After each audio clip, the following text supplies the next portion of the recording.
Well, the United States pulled off a daring rescue of two aviators whose fighter jet was shot down by Iran. The high-risk mission involved more than 170 American aircraft and some 200 troops and assistance from the CIA. President Donald Trump and other U.S. officials described an almost cinematic mission that lasted 45 hours and 56 minutes. It saw rescuers face major obstacles, including two Black Hawk helicopters coming under fire and problems with two transport planes that forced the U.S. military to blow them up. This is a rescue that's very historic. It'll go down in the books. Late Thursday night, an American F-15 fighter jet went down deep inside enemy territory in Iran while participating in Operation Epic Fury. Trump said the F-15 was shot down by a shoulder-fired, heat-seeking missile, with the jet's two-person crew ejecting and landing in different locations inside Iranian territory on Friday morning local time. More than 20 military aircraft were dispatched to recover the F-15 pilot, flying over Iran and facing heavy enemy fire.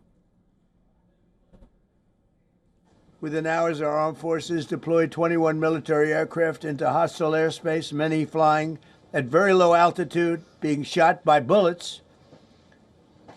You bring rifles into play when you're going that low, but there are also certain advantages.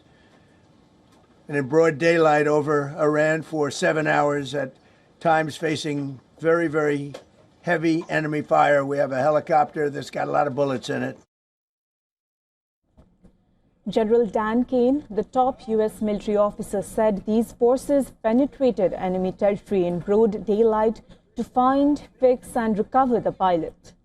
The pilot was picked up by a flight of rescue helicopters, but these aircraft were then engaged by every single person in Iran who had a small arms weapon. One helicopter was hit and the crew sustained minor injuries. 8-10 ground attack aircraft were part of the rescue effort, and one of them was hit by enemy fire. That pilot ejected over friendly territory. The 810 force and the rescue force did a fantastic job rescuing Dude 44 Alpha. He was recovered Friday afternoon. As I said, and the nation needs to know this, this was an incredibly brave and courageous mission, and a testament to the courage, skill, and tenacity of the joint force and our leaders. And especially a daylight option, having the guts to try, means so much to so many. Now, finding the second crew member, the weapons systems officer, was a more complicated mission. The CIA claims it executed a deception campaign to confuse the Iranians. This was also a race against the clock, as it was critical that we locate the downed aviator as quickly as possible, while at the same time keeping our enemies misdirected.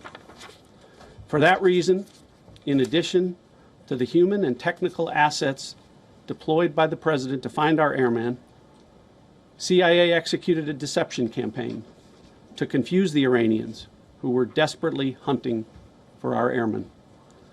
On Saturday morning, we achieved our primary objective by finding and providing confirmation that one of America's best and bravest was alive and concealed in a mountain crevice, still invisible to the enemy, but not to the CIA. According to Trump, the weapons systems officer was injured but managed to evade Iranian forces, traverse rough terrain and treat his own wounds, and even contact American forces with his location. The president said more than 150 aircraft were dispatched as part of the second rescue effort. The second rescue mission involved 155 aircraft, including 4 bombers, 64 fighters, 48 refueling tankers, 13 rescue aircraft, and more. We were bringing them all over, and a lot of it was subterfuge. We wanted to have them think he was in a different location because they had a vast military force out there. Thousands of people were looking. Once the crew member was located, two large U.S. planes, reportedly C-130s, flew in, carrying equipment, including 3 small helicopters that were quickly rebuilt on the ground. But the larger aircraft became bogged down in sand and could not take off, requiring smaller planes to fly out the U.S. personnel in multiple trips. Aircraft, including the C-130s, were reportedly destroyed on the ground to keep them from falling into enemy hands. Iran, however, claims that its forces destroyed the American aircraft. A video released by Iranian police was said to show Iranian forces firing at a U.S. aircraft over the province. The footage also appeared to show members of the Iranian military standing near the wreckage of an aircraft, examining debris and equipment.